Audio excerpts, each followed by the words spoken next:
Je me rappelle lorsque j'arrive dans la ville d'Annecy, normalement ce soir-là, un ami à moi devait m'accueillir et m'héberger. J'arrive dans la ville d'Annecy et en sortant de la gare, j'appelle mon ami, mais il ne me répond pas. J'insiste, j'appelle, mais il ne répond pas. Donc j'ai compris qu'en fait, il ne voulait pas me répondre et qu'il ne pouvait pas m'héberger. Donc à ce moment-là, je me retrouve un peu seul, sans toit, ni endroit pour dormir. Je ne sais pas comment j'allais faire. Et pour ceux qui connaissent un peu la ville d'Annecy, lorsque tu sors de la gare, en face, il y a les arrêts de bus où tous les collégiens lycéens viennent prendre leur bus à la fin de leur cours. Et en ce moment-là, je me sens un peu mal, triste, parce que je ne savais pas où aller. Et quand j'y vais, où il y a les arrêts de bus, juste derrière, si je me rappelle bien, il y a un sorte de parc à les bancs où des gens peuvent s'asseoir et discuter. Et là, en ce moment-là, je vois des messieurs, type européens, non musulmans. Et je précise pourquoi non musulmans, parce que vous verrez de son importance par la suite. Et là, j'y vais dans l'espoir de trouver de l'aide, chercher un endroit pour dormir.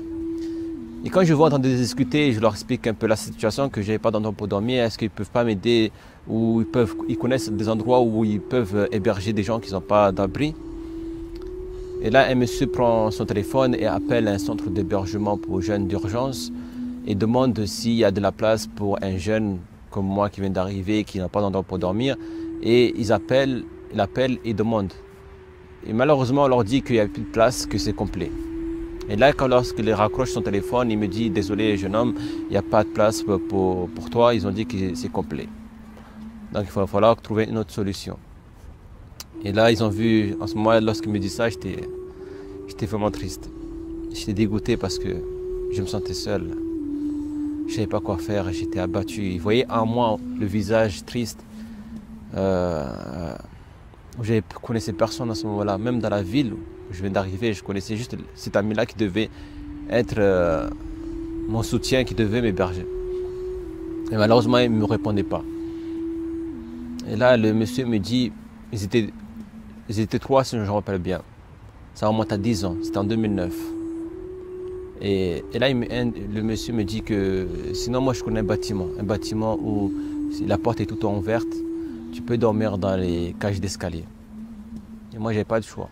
Il faisait froid et j'avais pas d'endroit pour dormir. Donc, pour m'abriter, pour avoir moins froid, il fallait que je trouve une solution. Donc, j'ai accepté.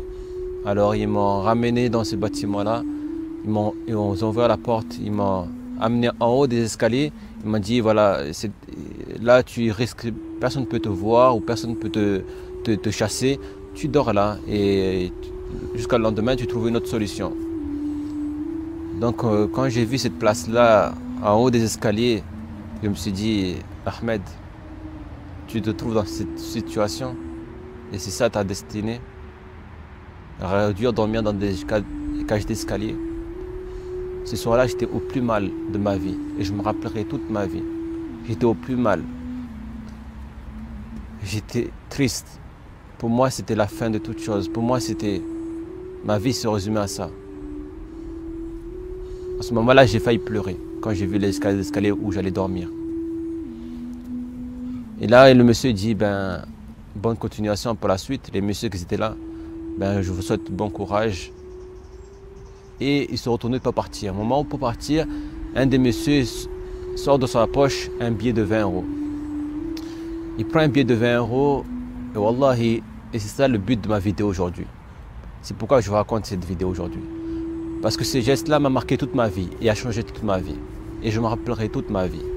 Il sort un billet de 20 euros et me dit, tiens jeune homme, prends ces 20 euros, au moins si demain où tu n'as pas à manger puisque tu n'as rien, tu t'achètes quelque chose à manger au moins.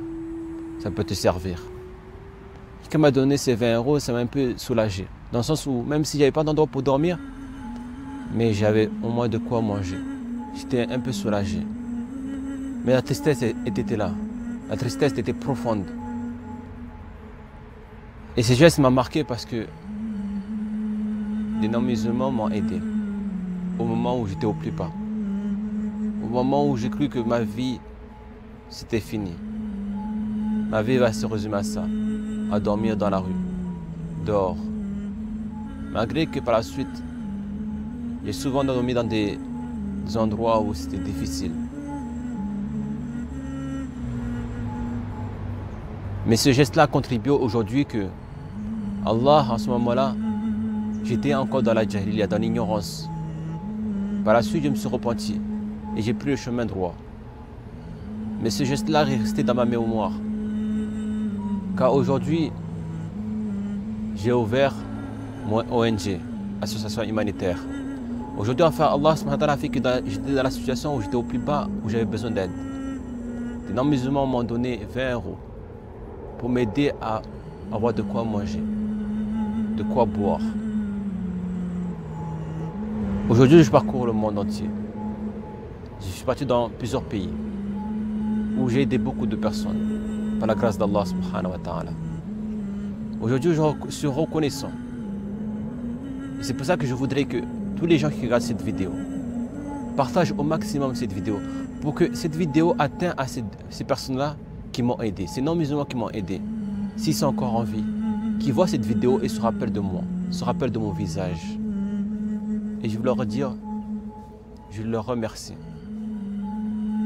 Car à ce moment-là, ils m'ont aidé. À ce moment, j'étais au plus bas.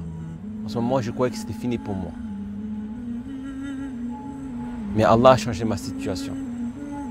Et c'est moi qui apporte, bi'idnillah, par la grâce d'Allah, j'apporte, et par vos causes, j'apporte beaucoup de bonheur, beaucoup de joie à beaucoup de familles dans le monde. Et à chaque fois que j'apporte de l'aide à beaucoup de familles dans le monde, je me rappelle de cet acte, de ce monsieur qui a sorti ce billet de 20 € et m'a donné, tiens, c'est pour toi. Et qui m'a permis de manger, qui m'a permis de m'acheter de quoi boire. Wallah, mes frères et mes sœurs, il va vous arriver des moments de votre vie et tu vas croire que c'était fini pour toi. Tu vas croire que tu es au plus bas, tu vas arriver au plus bas de ta vie, où tu vas te sentir aussi mal, tu vas désespérer de toutes choses, où tu vas avoir une épreuve aussi difficile, un souci qui va t'effondrer, tu vas voir le moral à zéro. Mais ça ne s'arrête pas là, ce n'est pas encore fini. Tu vas te relever, et tu es obligé de te relever, qu'à travers cette épreuve, ça va faire de toi un homme meilleur. Moi, à travers cette épreuve, Allah a fait de moi un homme qui, au fur et à mesure des années, j'essaie d'évoluer et de devenir un meilleur homme. Je ne suis pas encore arrivé. Et je sais qu'il y aura encore d'autres épreuves qui viendront par la suite. D'autres problèmes qui viendront par la suite. Mais à travers cette épreuve, cela m'a forgé.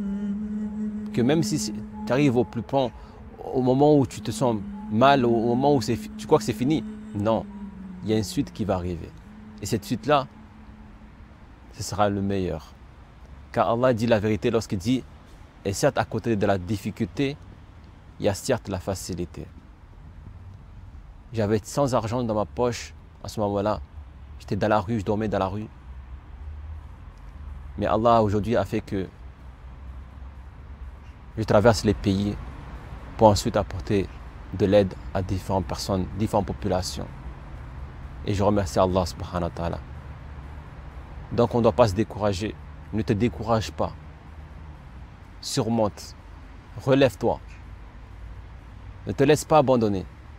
Surmonte-toi dans le droit chemin. Reviens vers Allah.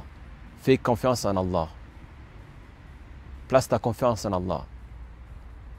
Car celui qui t'a mis dans cette situation, celui qui va sortir de cette situation, sois sûr et certain.